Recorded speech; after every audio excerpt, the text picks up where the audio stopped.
Hi, അപ്പോൾ ഇത് വേറെ ഒന്നുമല്ല, ഞാൻ ഉണ്ടാക്കാൻ പോകുന്ന ഒരു ക്രോഷി ഇയർബഡ് കവറാണ്. അതിന് വേണ്ടി ഞാൻ രണ്ട് ത്രെഡാണ് എടുത്തിരുന്നത്. കുറച്ച് ഡെക്കറേഷനൊക്കെ ആയിക്കോട്ടെ എന്ന് വിചാരിച്ച് ഞാൻ ചെയ്തു തുടങ്ങി. കുറച്ച് കഴിഞ്ഞപ്പോഴത്തേക്കും എനിക്ക് ആ സൂചി പറ്റുന്നില്ല എന്നുള്ള രീതിക്കായി. അപ്പോൾ ഞാൻ വേറൊരു നീഡിലെടുത്ത് ഞാൻ പിന്നെയും ചെയ്തു. കുറേയൊക്കെ വന്നു കഴിഞ്ഞപ്പോഴത്തേക്കും എനിക്കങ്ങ് ശരിയായില്ല വീണ്ടും.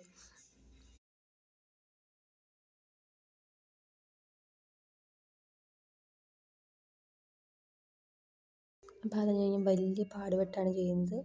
അപ്പോൾ ഞാൻ കുറേ കഴിഞ്ഞപ്പോഴത്തേക്കും എനിക്കെന്തോ ചെയ്യേണ്ടെന്ന് തോന്നി. എന്നാലും ഞാൻ വിട്ടുകൊടുക്കാൻ തയ്യാറായില്ല. കുറേ ചെയ്തു, കുറച്ചും കൂടെ ഞാൻ കംപ്ലീറ്റ് ആക്കി വന്നു. എന്നിട്ട് ഞാൻ വെച്ച് നോക്കുകയൊക്കെ ചെയ്തു. ഇതൊക്കെ കറക്റ്റാണോ എന്തോ, എനിക്കെന്തോ പക്ഷേ എന്തോ ഒരു പന്തികേട് തോന്നിയപ്പോൾ ഞാൻ വിചാരിച്ചു ഇനി ബാക്കി മുമ്പോട്ട് പോകണം എന്നുള്ള രീതിക്കായപ്പോഴത്തേക്ക് ഞാൻ പിന്നെ വിചാരിച്ചു, എന്നാൽ വേണ്ട, നിങ്ങൾക്ക് ഞാൻ വേറൊരു മോഡൽ കാണിച്ചു തരാം.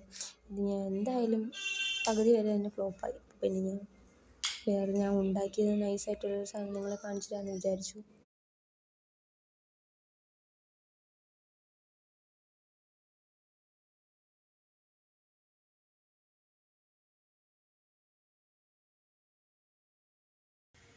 അപ്പോൾ ഇതാണ് ഞാൻ ഉണ്ടാക്കിയത് ഗൈസിന് മുമ്പ്. അപ്പോൾ എനിക്ക് തോന്നി ഇതാണ് കുറച്ചുകൂടെ ബെറ്റർ ഞാൻ വർക്ക് ചെയ്യുന്നതിനേക്കാളും.